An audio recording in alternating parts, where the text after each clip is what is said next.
오늘 본문 말씀 마태복음 13장 24절로 30절, 36절로 43절 말씀을 중심으로 하나님 나라의 비유 세 번째 시간인데요. 마지막 하나님의 말씀을 나누겠습니다.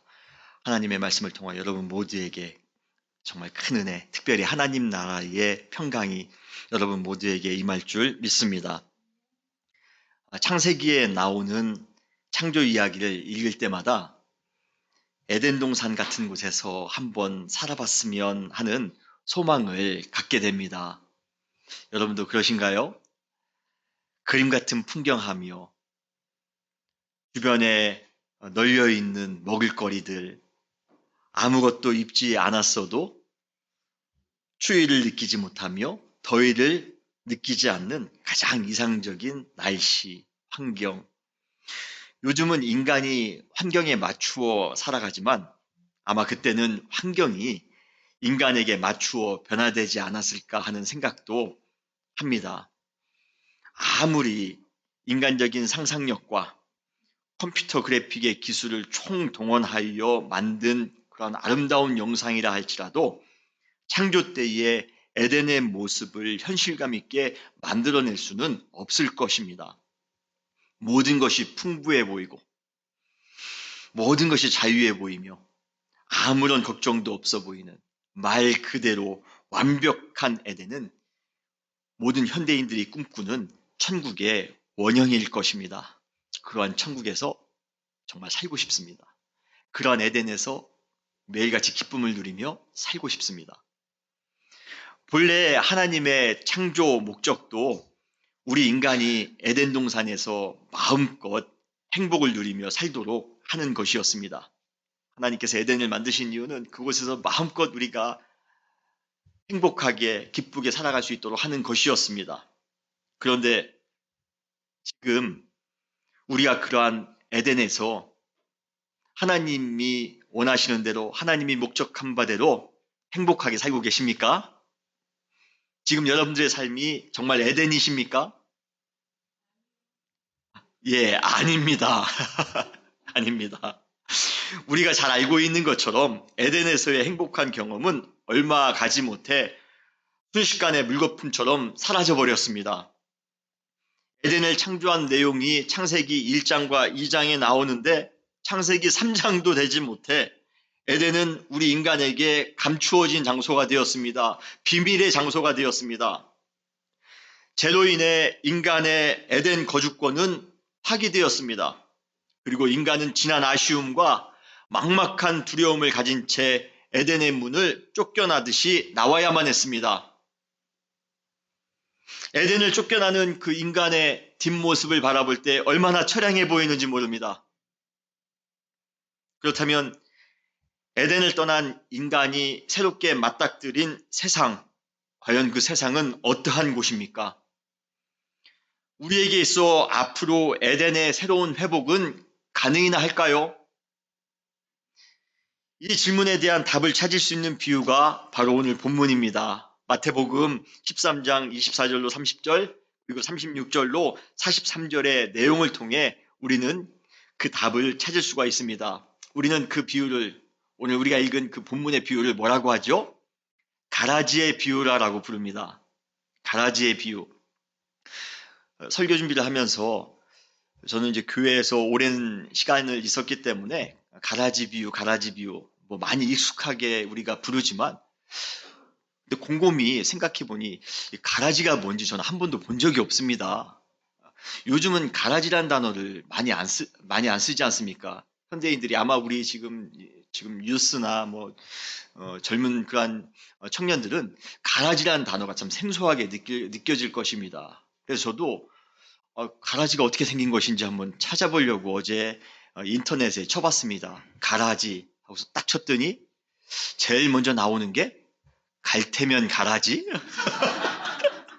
갈테면 가라지라고 나와요. 그리고 저는 몰랐는데 나훈아가 가라지라는 그러한 노래 제목의 노래를 불렀습니다. 가라지, 가라지 누가 널 잡을 줄 알고 그러한 가사가 있더라고요. 예, 가라지 비유의 가라지는 그 가라지는 아니겠죠. 가라지는 아마 잡초 지금 우리가 흔히 볼 수 있는 그러한 잡초가 아닐까 싶습니다. 여러분, 한국에서 군대를 다녀오신 여기 남자분들 중에서 한국에 군대를 다녀오신 분은 다 아시겠지만 군대에서 공산당보다 더 싫은 것이 큰 적이 하나가 있는데 그 적이 뭐죠? 한여름의 잡초입니다. 잡초입니다. 잔디가 아무리 고르게 잘 난다 할지라도 그 안에 잡초가 생기면 며칠도 못 돼요. 그냥 잡초로 무성해집니다. 그래서 군대에 있을 때 여름철이면 매일같이 나가서 일정량의 잡초를 제거해야 됩니다. 오늘 우리가 이제 예배 끝난 이후에 잡초를 제거하는데 우리는 뭐 이렇게 뿌려서, 약을 뿌려서 미국은 제거하지만 제가 군대에 있을 때까지만 해도 뭐 뿌려서 잡초를 제거하는 것이 아니라 손으로 뽑아서 잡초를 제거했습니다. 힘든 훈련이 끝나고 부대에 복귀해서 좀 쉬고 싶은데 잡초 제거를 위해 다시 나갈 때처럼 아주 괴로운 것은 없습니다. 그래서 모든 한국에 있는 군인들이 여름철에 잡초 제거하는 것을 싫어합니다. 모르겠어요. 요즘 우리 청년 군인들도 지금도 그러는지는 모르겠지만 저희 때는 그랬습니다. 하여튼 예수님께서도 곡식이 건강하게 성장하는 데 있어 가라지가 얼마나 위협적인지를 잘 알고 계셨던 것 같습니다. 그래서 예수님은 오늘 그 가라지의 비유를 우리에게 말씀을 해주신 것입니다. 그렇다면 예수님께서 이 가라지 비유를 통해 우리에게 말씀하시고자 하시는 것은 무엇입니까? 우리는 이 비유를 통해, 이 가라지 비유를 통해 우리가 살고 있는 이 세상은 어떠한 곳인지, 그리고 앞으로 이 세상의 에덴의 회복은 가능한지, 그리고 세상 끝날 어떠한 일들이 이 세상 가운데에 일어날 것인지 우리는 이 비유를 통해 여러 가지 정보를 얻을 수가 있습니다. 오늘 그러한 내용을 통하여 함께 큰 은혜를 받으시기를 주님의 이름으로 축원합니다. 먼저 이 비유는 우리가 살고 있는 이 세상이 어떠한 곳인지를 우리에게 말해주고 있습니다. 여러분들이 생각하시기에 이 세상은 어떠한 곳입니까? 여러분들은 이 세상을 어떠한 곳이다라고 생각하고 계십니까? 에덴 동산처럼 정말 살만한 좋은 곳이라고 여러분들이 생각하십니까? 아니면 부정적인 면이 많은 곳이라고 생각하십니까? 요즘 우리 주변에서 일어나고 있는 일들을 보면 이 세상이라는 곳은 안전하지 않은 곳, 우리 인간에게 큰 질고를 가져다 주는 곳, 불안한 곳, 그러한 곳이라고 우리는 생각할 때가 많이 있습니다. 특히 기독교에 있어서 세상은 회복의 가능성이 전혀 없어 보이는 죄악과 탐욕으로 가득한 땅으로 간주되곤 합니다. 그래서 우리가 잘 알고 있는 사도 요한은 그의 서신서에서 이렇게 말하고 있습니다. 요한일서 2장 15절로 16절에 보면 이 세상이나 세상에 있는 것들을 사랑하지 말라. 누구든지 세상을 사랑하면 아버지의 사랑이 그 안에 있지 아니하니 이는 세상에 있는 모든 것이 육신의 정욕과 안목의 정욕과 이생의 자랑이니 다 아버지께로부터 온 것이 아니요 세상으로부터 온 것이다 라고 말씀하고 계십니다.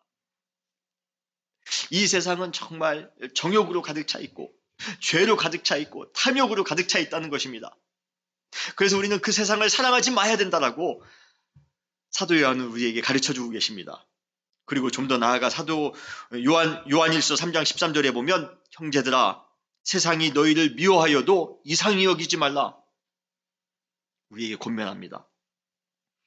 그러한 영향 때문인지 우리는 기도할 때마다 항상 이렇게 외치며 기도합니다. 주여 이 악한 세상을 닮아가지 않도록 주님 도와주소서. 이 세상이 너무 악합니다.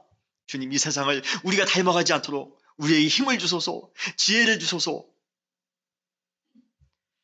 그런데 정말로 세상이 그렇게 부정한 곳일까요? 세상이 그렇게 안 좋은 곳일까요? 우리 성도님들이 세상을 이해하는 데 있어 주의해야 될 것이 있습니다.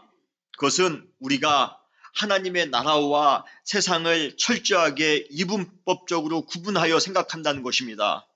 다시 말해 하나님의 나라는 하나님의 뜻이 이루어지는 선한 곳이고 세상은 악한 영에 의해 지배받고 있는 죄악된 곳으로 항상 구분하여 생각합니다.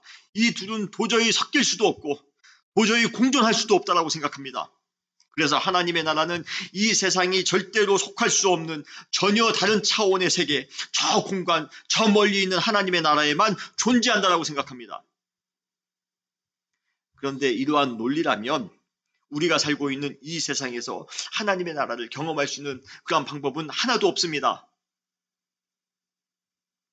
만약 우리가 이 세상에서 하나님의 나라를 맛볼 수 없다면 이 세상이 끝나 하나님의 나라에 들어가는 그 순간까지 우리는 이 세상에서 힘들고 고달픈 현실을 만날 때마다 그냥 입을 꽉 깨물고 참는 것밖에 다른 도리가 없습니다. 왜요? 이 세상의 천국을 우리가 경험할 수 없기 때문에 그렇습니다. 그러나 하나님께서 세상을 창조하셨습니다. 물론 그분은 죄악과 탐욕이 넘치는 그러한 종류의 세상을 만드신 것은 아니십니다. 원래 하나님께서 만드신 세상은 인간이 지낼 수 있는 아까 에덴과 같은 최적의 그러한 장소였을 것입니다. 하나님께서는 에덴을 하늘의 어느 비밀스러운 곳에 아주 은밀하게 만드신 것이 아니라 하나님께서는 그 하나님의 나라를, 에덴을 이 세상 속에 만드셨습니다. 그래서 우리는 하나님께서 만드신 이 세상 속에서 하나님의 나라를 경험할 수 있는 것입니다. 우리가 살아가고 있는 이 세상 속에서, 우리가 살고 있는 이 삶의 현실 가운데서 우리는 하나님의 나라를 경험할 수 있다는 것입니다. 하박국 2장 14절에 다음과 같이 선포하고 있습니다. 이는 물이 바다를 덮음과 같이 여호와의 영광을 인정한 것이 세상에 가득하니라. 하박국의 눈에 있어 이 세상은 하나님의 영광이 가득한 하나님의 나라였던 것입니다.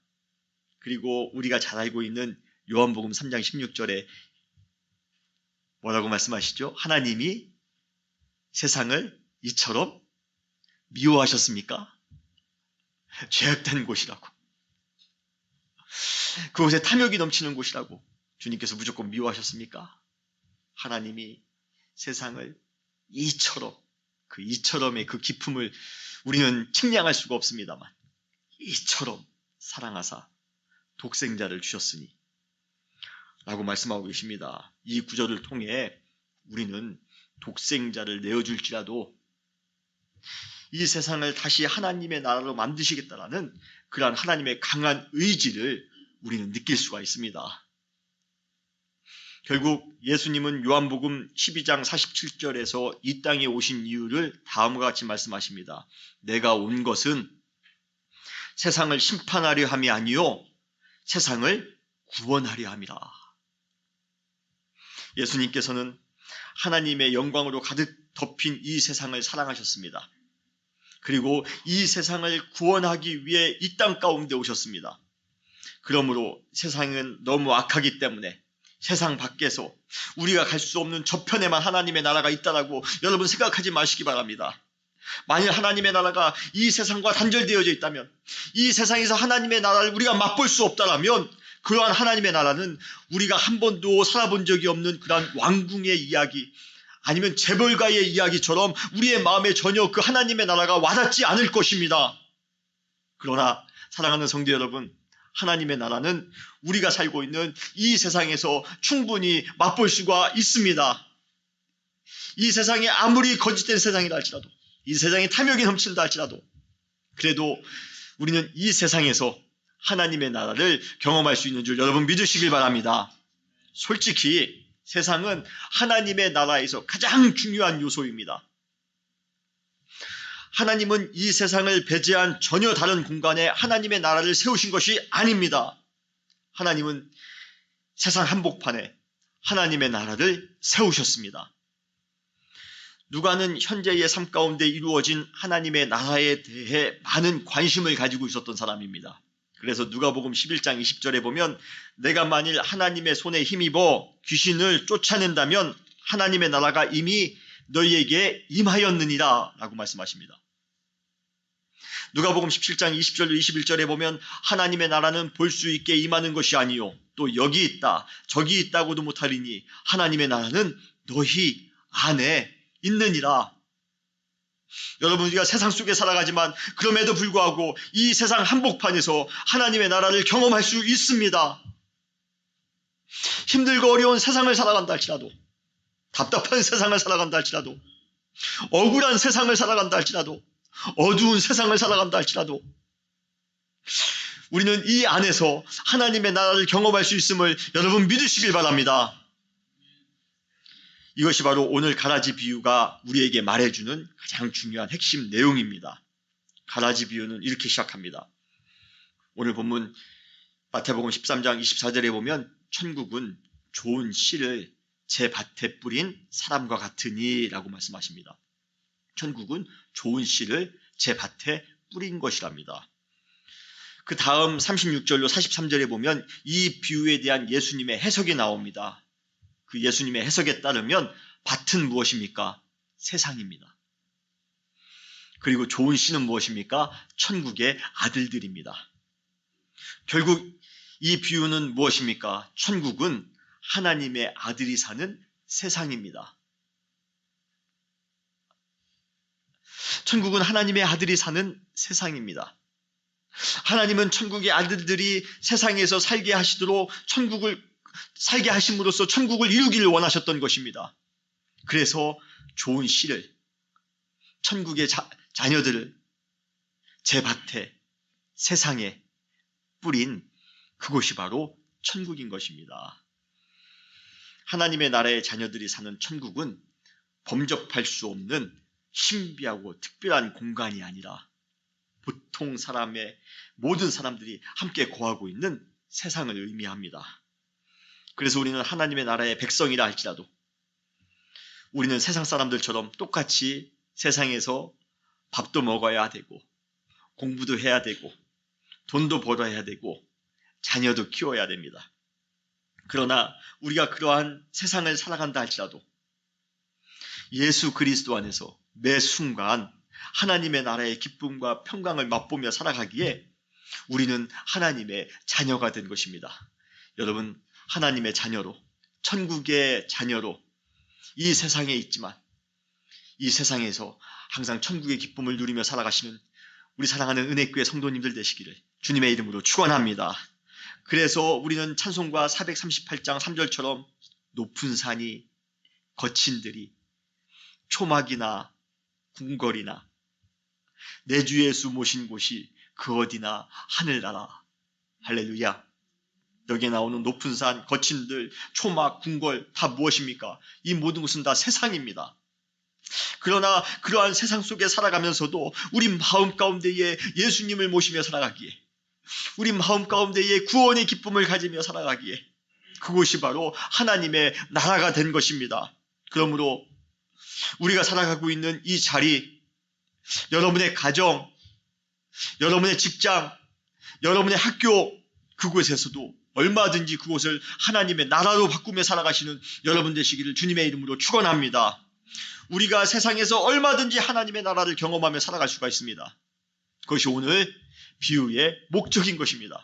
주님께서는 천국의 아들들을 이 땅에, 이 세상에 심으셨습니다. 그래서 이 땅에서 하나님의 나라를 이루라고 주님께서는 오늘 비유를 통해 말씀하신 것입니다. 그것이 천국입니다. 그런데 그러한 세상에 문제가 생겼습니다.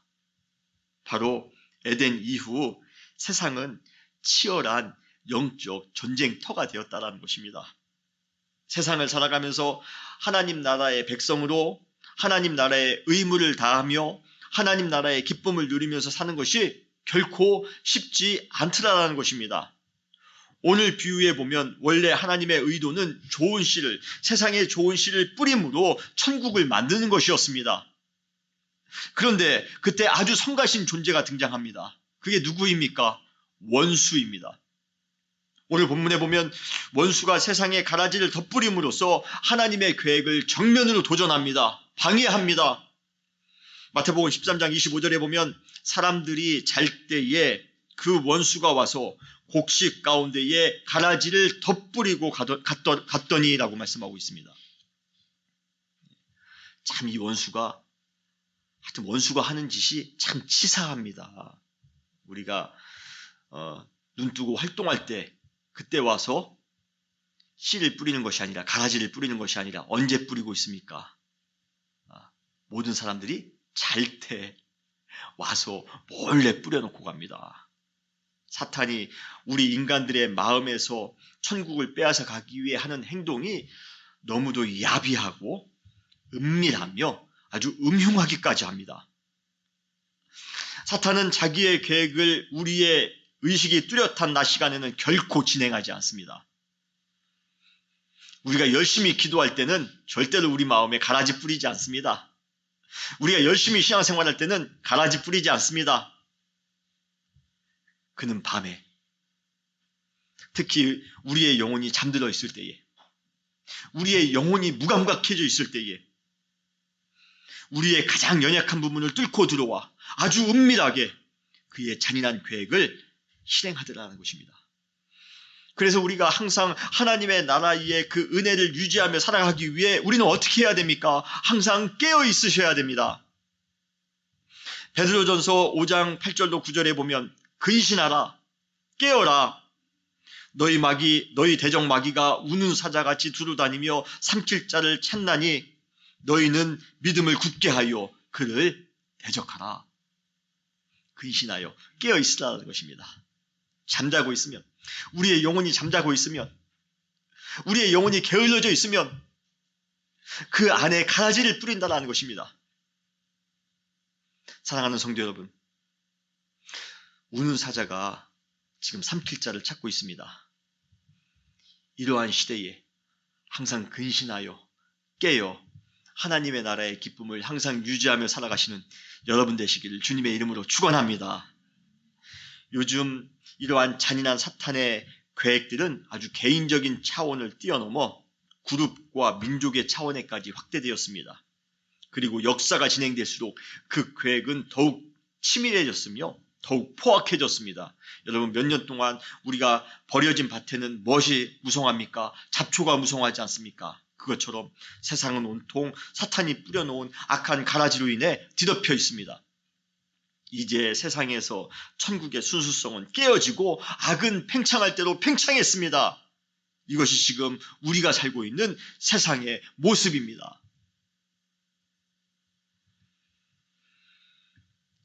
하나님의 나라를 이 세상 가운데 보존하려는 천국의 아들들과 어떻게든 이 세상에서 하나님의 나라를 멸절하려는 악한 자들의 아들들, 이 둘 사이에 아주 거대한 영적 전쟁이 시작되었습니다.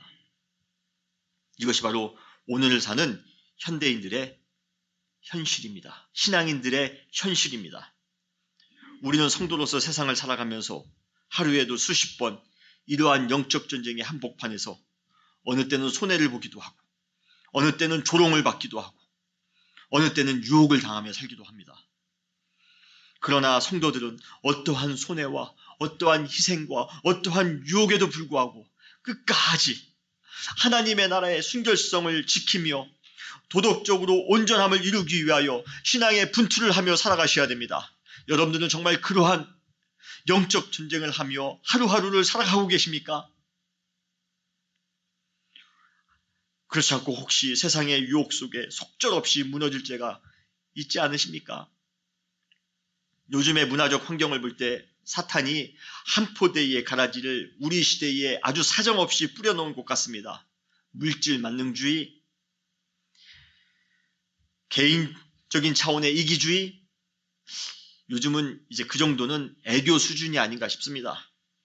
자기가 속해 있는 집단의 이익만을 편협하게 주장하는 집단 이기주의는 이제 사회의 큰 악이 되었습니다. 자기의 민족을 위해 다른 민족을 짓밟을 수 있다는 그러한 민족 이기주의는 역사의 큰 악이 되었습니다. 말초신경을 자극하는 그러한 세속적인 문화들, 가정을 파괴하는 폭력들, 당연시되는 부패와 부정들, 그리고 부실한 감정 관리 능력, 껐득하면 욱합니다. 껐득하면 미워합니다.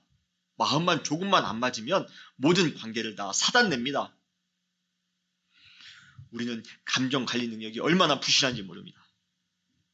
과연 우리는 이러한 모든 것으로부터 하나님 나라를 이 세상 가운데서 여러분 지켜낼 수 있으십니까? 아니면 나도 모르는 사이에 그 진흙구덩이에 빠져 악한 자의 자식들처럼 가라지의 인생을 혹시 살고 계시지는 않습니까? 마음껏 미워하며 마음껏 탐욕대로 살아가며 마음껏 시기하며 마음껏 조롱하며 여러분도 어쩌면 똑같이 그렇게 살아가고 있지는 않으신가요? 무언가 열심히 살아온 것 같은데 제자리인 것 같기는커녕 항상 후퇴하는 것 같은 그러한 기분이 듭니다. 삶의 의미는 전혀 없고 가지면 가질수록 더욱더 공허해지기만 합니다. 미워하는 마음, 지루한 마음, 쉽게 짜증내는 마음은 매일같이 무한대로 확장되어집니다. 삶의 집중력은 떨어지고 급격하게 무기력해집니다. 만약 그러한 증상이 우리에게 나타나고 있다면 지금 우리는 가라지의 인생을 살아가고 있는 것입니다. 지금 우리가 가라지의 인생을 살아가고 있다는 그러한 증거들입니다. 신앙인들에게 있어서 지옥은 활활 타오르는 불구덩이가 아닙니다. 우리 신앙인들에게 있어서 지옥은 그러한 영적 전쟁터에서 패배함으로써 오는 그러한 고뇌들, 그러한 아픔들, 그것이 지옥인 것입니다. 반면에 천국은 눈물도 없고 고통이 없는 그러한 유토피아가 아닙니다. 이 세상의 영적 전쟁터에서 하나님의 나라를 위하여 살았기에 오는 그러한 승리함, 거기에서 오는 기쁨과 거기에서는 평안, 이것이 바로 하나님의 나라, 천국인 것입니다. 과연 우리는 세상의 치열한 영적 전쟁터에서 하나님의 나라를 잘 수호하며 지키며 살아오셨습니까? 아니면 이 세상의 영적 전쟁터에서 우리는 또 지며 실패하며 좌절하며 낙심하며 살아오셨습니까? 가라지의 비유, 오늘 이 가라지의 비유는 바로 우리가 이 세상 가운데에서 살아가지만 천국의 아들들로서 승리하며 살기를 바라는 하나님의 마음이 담긴 그러한 비유인 것입니다. 사랑하는 성도 여러분, 이 세상은 좋은 곡식과 가라지가 함께 공존하는 치열한 영적 전쟁터입니다. 이 영적 전쟁터에서 우리가 지며 낙심하며 살아가는 것이 아니라 이곳에서 반드시 하나님의 나라를 고수하며 그 안에서 평강과 기쁨 가운데 살아가시는 여러분 되시기를 주님의 이름으로 축원합니다. 가라지 비유의 하이라이트, 오늘 이 비유의 하이라이트는 마지막 날의 심판입니다. 오늘 본문 마태복음 13장 41절로 42절에 보면 악한 자들의 아들들에게 임할 그러한 엄한 심판의 내용이 나오고 있습니다.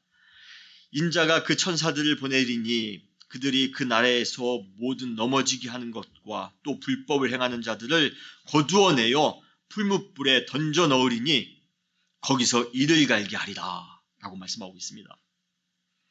사실 심판이라는 단어를 들었을 때 드는 첫 번째 느낌은 매우 위협적입니다. 사실 인간은 누군가에 의해서 평가받는 것, 내 자신이 평가받는 것에 대해서 매우 달가워하지 않습니다. 그래서 우리는 심판이라는 단어를 들을 때 그러한 상황에 우리가 임하게 되었을 때 별로 유쾌한 마음이 들지 않습니다.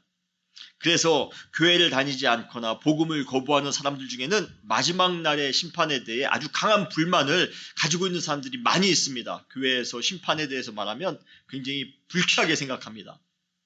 그러나 그들이 진정한 심판의 의미를 모르기 때문에 그런 것입니다. 성경에서 말하는 심판의 정확한 의미는 악한 자들을 어떻게 해서든지 처단해야겠다는 그러한 위협이 아닙니다.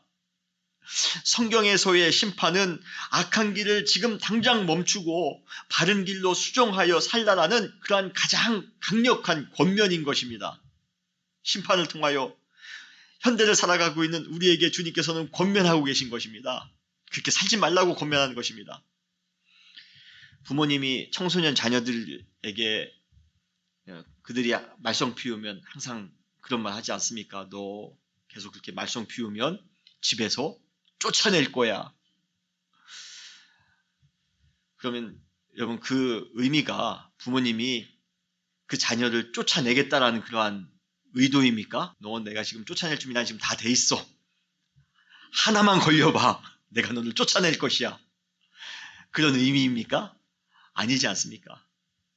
너가 제발 좀 엄마의 말을 듣고 아빠의 말을 듣고 좀 변화된 삶을 살아.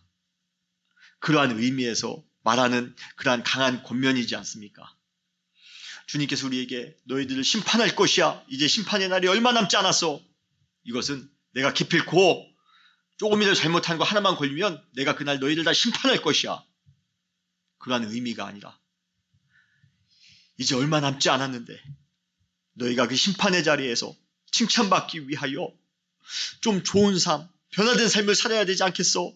라는 그러한 강한 권면이 바로 심판인 것입니다. 만약 하나님께서 심판하시는 것이 목적이었다면 아마 벌써 그 심판을 행하셨을 것입니다. 우리 인간은 벌써 10번도 심판받을 그러한 일을 많이 한 것이 우리 인간 아니겠습니까? 그러나 하나님께서는 그 심판을 마지막 날까지 유보하셨습니다. 오늘 본문 마가복음 13장 30절에 보면 둘 다 추수 때까지 함께 자라게 두라라고 말씀하고 계십니다. 이것은 우리가 악한 길을 멈추고 바른 길로 수정할 수 있도록 우리에게 주어진 은혜의 기간입니다. 이미 심판의 때가 가까이 다가오고 있습니다. 그러나 그때가 임하기 전까지는 여러분 은혜의 기간입니다. 지금 우리는 은혜의 기간을 살아가고 있습니다. 주님께서 우리에게 또 한 번 돌이킬 수 있는, 또 한 번 하나님의 나라의 백성처럼 살아갈 수 있도록 우리에게 기회를 주셨습니다. 심판이 다가오기 때문에 무서워하거나 두려워할 것이 아니라 오늘부터 주님께서 원하시는 바른 길로 살아갈 수 있도록 여러분 다짐하시기 바랍니다. 오늘부터 하나님의 백성답게 내가 살아가기를 원합니다. 변화된 삶을 살아가기 위하여 노력하시는 여러분 되시기를 주님의 이름으로 축원합니다. 그런데 성경의 심판은 잘못된 것만 하는 것이 아닙니다. 우리가 보통 심판이라고 하면 도둑이 제발 저리는 것처럼 심판이라고 하면 괜히 우리 찔리는 마음이 있기 때문에 부정적인 심판, 그러한 심판을 우리 마음 가운데 먼저 생각하기가 쉽습니다. 그러나 성경의 심판은 잘못된 것만 하는 것이 아니라 좋은 것도 심판하십니다. 오늘 마가복음 13장 43절 마지막 절에 보면 그때에 의인들은 자기 아버지 나라에서 해와 같이 빛나리라 라고 말씀하십니다. 여러분 얼마나 아름다운 심판입니까? 이러한 심판을 받을 것 같으면 저는 빨리 신마트에 쓰고 싶습니다. 하나님께서 자기에게 주어진 달란트를 잘 관리한 사람에게 이러한 축복의 말씀을 하셨습니다. 마태복음 25장 21절에 보면 잘하였도다. 착하고 충성된 종아. 내가 적은 일에 충성하였음에 내가 많은 것을 내게 맡기리니 내 주인의 즐거움에 참여할지어다. 하나님의 사명을 잘 감당한 사람에게 천국의 즐거움에 동참할 수 있는, 참여할 수 있는 그러한 은혜를 주신다는 것입니다. 사도 바울도 자신이 심판대 앞에 설 때가 가까이 임한 줄 직감적으로 알게 되었습니다. 그래서 이렇게 고백합니다. 디모데후서 4장 7절로 8절에 보면 나는 선한 싸움을 싸우고 나의 달려갈 길을 마치고 믿음을 지켰으니 이제 후로는 나를 위하여 의의 면류관이 예비되었으므로 곧 의로우신 그러한 재판장이 그날에 내게 주실 것이며 내게만 아니라 주의 나타나심을 사모하는 모든 자에게도니라. 여러분 마지막 날 주님께서 심판하실 때 우리가 열심히 하나님 나라의 백성으로 하나님의 자녀로 열심히 살아온 것에 대하여 기쁨으로 심판하심을 여러분 믿으시길 바랍니다. 치열한 영적 전쟁터인 세상 속에서 그럼에도 불구하고 믿음을 가지고 사명을 다하여 충성하며 살아갈 때에 우리에게 은혜의 심판이 따를 것입니다. 그 사람은 하나님의 나라에서 해와 같이 빛날 것입니다. 천국의 즐거움에 참여하게 될 것입니다. 우리를 위해 준비된 의의 면류관을 심판주 되신 주님으로부터 받게 될 것입니다. 여러분 그러한 은혜가 여러분 모두에게 임하시기를 주님의 이름으로 축원합니다. 이제 선택의 순간입니다. 이제 선택의 순간입니다. 천국의 아들들로 살 것인가? 이 세상을 살아가면서 천국의 아들들로 살 것인가? 아니면 악한 자의 아들로 살아갈 것인가? 이 땅에 하나님의 나라를 이루며 살아갈 것인가? 천국을 이루며 살아갈 것인가? 아니면 이 땅에 하나님의 나라를 파괴하며 하나님의 마음을 아프게 하며 살아갈 것인가? 여러분, 선택은 여러분들이 하셔야 됩니다. 그러나 선택은 자유이지만 선택에 따른 결과는 우리의 영원을 좌우하게 되어져 있습니다.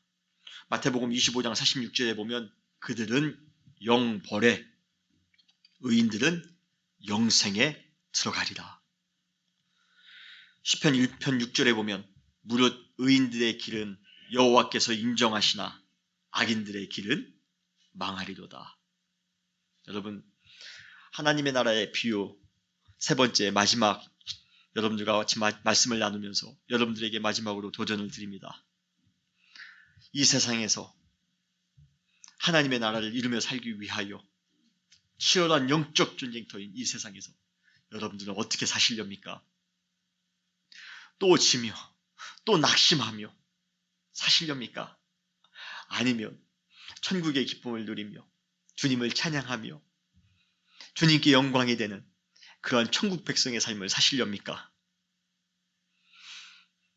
사랑하는 성도 여러분, 하나님의 나라의 기쁨을 유지하며 이 세상에서 하나님의 나라의 기쁨을 유지하며 살아가시는 여러분들의 삶이 되시기를 주님의 이름으로 축원합니다. 다시 기도하시겠습니다.